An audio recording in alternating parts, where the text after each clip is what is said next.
आज हम एक ऐसे वंश के बारे में बात करने जा रहे हैं। इसे सिर्फ वंश कहना उचित नहीं, बल्कि इसे एक संस्कृति कहना चाहिए। यादवों का इतिहास भगवान विष्णु, ऋषि अत्रि, चंद्रमा, बुद्ध, पुरुरवा आदि से संबंधित है, जिसका उल्लेखन वेदों और पुराणों में मिलता है। यूरोपीय वंश में जो स्थान ग्रीक और रोमन लोगों का है, वहीं स्थान भारतीय इतिहास में यादवों का है। यादव हमेशा से ही पराक्रमी एवं स्वतंत्रता प्रिय जाति रही है। यादवों को यदुवंशी और अहिर से भी जाना जाता है। यादवों का अर्थ है महाराजा यदु के वंशज। इन्हीं से यादव वंश की स्थापना हुई। और अहिर शब्द संस्कृत के अभिर शब्द का अपभ्रंश स्वरूप है, जिसका अर्थ है निडर। यादव समाज के 423 से भी ज्यादा उपनाम है और इनमें से ज्यादातर उत्तर भारत के अहिर और यादव नाम से जाने जाते हैं। और दिल्ली और हरियाणा, राजस्थान और उत्तर प्रदेश के कुछ इलाकों में इन्हें राव साहब से भी बुलाया जाता है। हरियाणा राज्य का नाम अहिरों के नाम पर ही है। हरि प्लस आना से मिलकर बनता है हरियाणा। हरि का अर्थ है भगवान विष्णु और भगवान श्री कृष्ण, और आना का अर्थ है वहां आए। महाभारत के समय भगवान श्री कृष्ण, जो विष्णु भगवान के स्वरूप हैं, यहाँ आए थे। तो इस प्रकार इस राज्य का नाम उन्हीं के नाम पर है। और भगवान श्री कृष्ण ने अहिर वंश में जन्म लिया था, तो पहले इसे अभि प्लस आना, अभिराना बोला जाता था।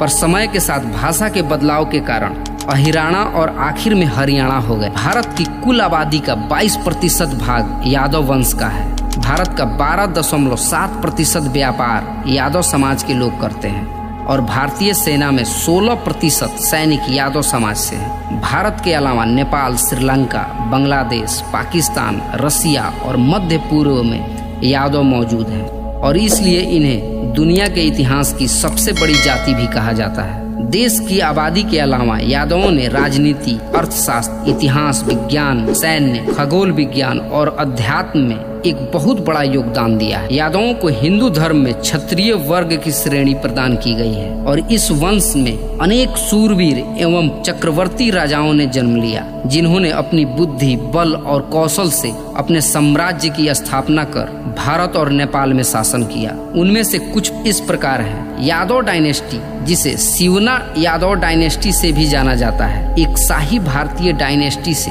प्रसिद्ध है, जिसने अपने चरम पर तुंगाभद्रा से नर्मदा नदी तक फैले एक साम्राज्य पर शासन किया, जिसमें वर्तमान में महाराष्ट्र, उत्तर कर्नाटक और मध्य प्रदेश के कुछ हिस्से शामिल हैं। यादव वंश की राजधानी देवगिरी थी, जिसे आज वर्तमान में महाराष्ट्र में दौलताबाद से जाना जाता है। यादवों के राजा ही मैसूर के महान राज्य और नेपाल के शासक बने। उत्तर कर्नाटक और मध्य प्रदेश के अलावा इन्होंने पूरे महाराष्ट्र पर अपना शासन स्थापित किया।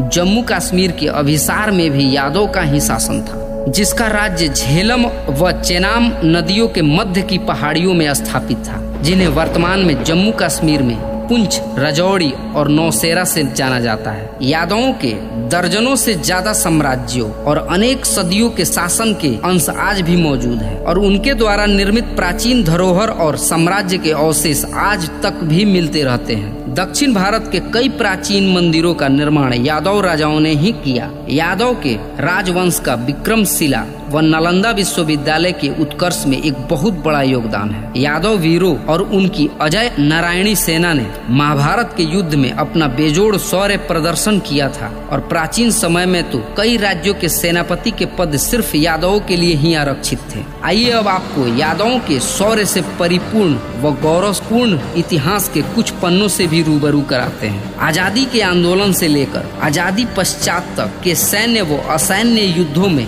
यादवों ने अपने शौर्य की गाथा रची और इनमें से कई तो मातृभूमि की बलि देवी पर शहीद हो गए। सन 1739 में ईस्ट इंडिया कंपनी के विरुद्ध सर्वप्रथम खटलापुरम उर्फ तमिलनाडु के यादव वीर अलमुत्तु कोन ने विद्रोह का झंडा उठाया और पहले स्वतंत्रता सेनानी के गौरव के साथ युद्ध करते हुए वीर गति को प्राप्त हुए। सन 1848 में रेवाड़ी हरियाणा के राव गोपाल देव, जिन्होंने अकेले ही 28 अंग्रेजों को मार गिराकर यादव पराक्रम का परिचय दिया।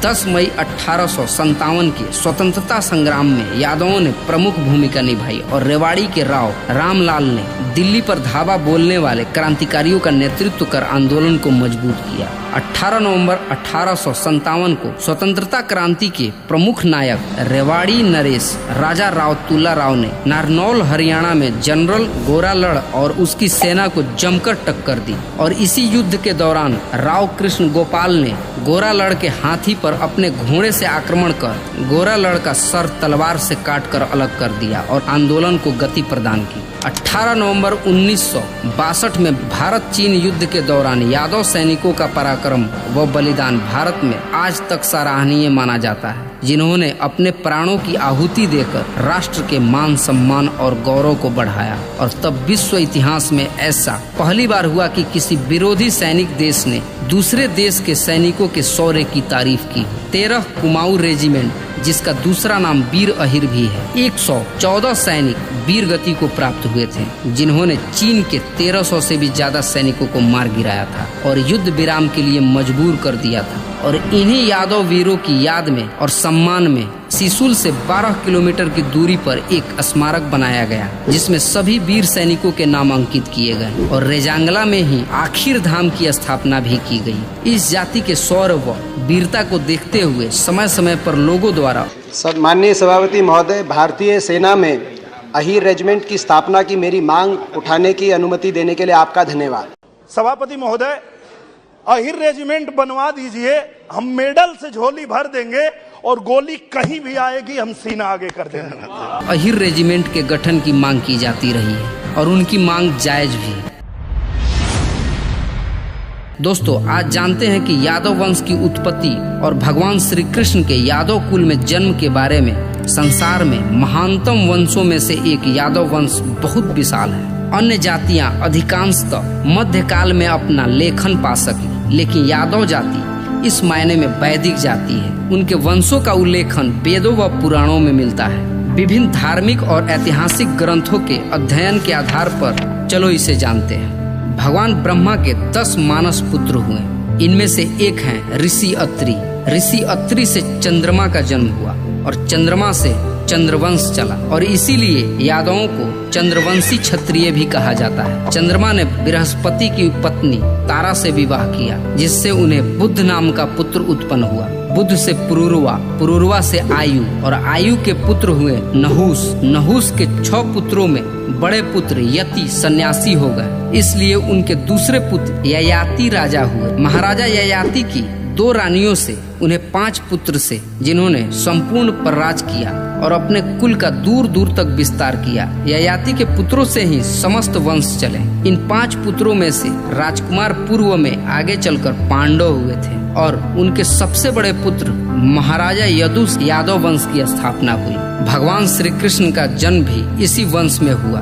यदु के 4 पुत्रों में से उनके दूसरे पुत्र राजकुमार क्रोष्टा ने राज्य का अधिग्रहण किया और पहली यदुवंशी शासक बन गए, जिनकी करीब 11 पीढ़ी के बाद आए राजा विदर्भ। राजा विदर्भ ने दक्षिण विदर्भ राज्य की स्थापना की।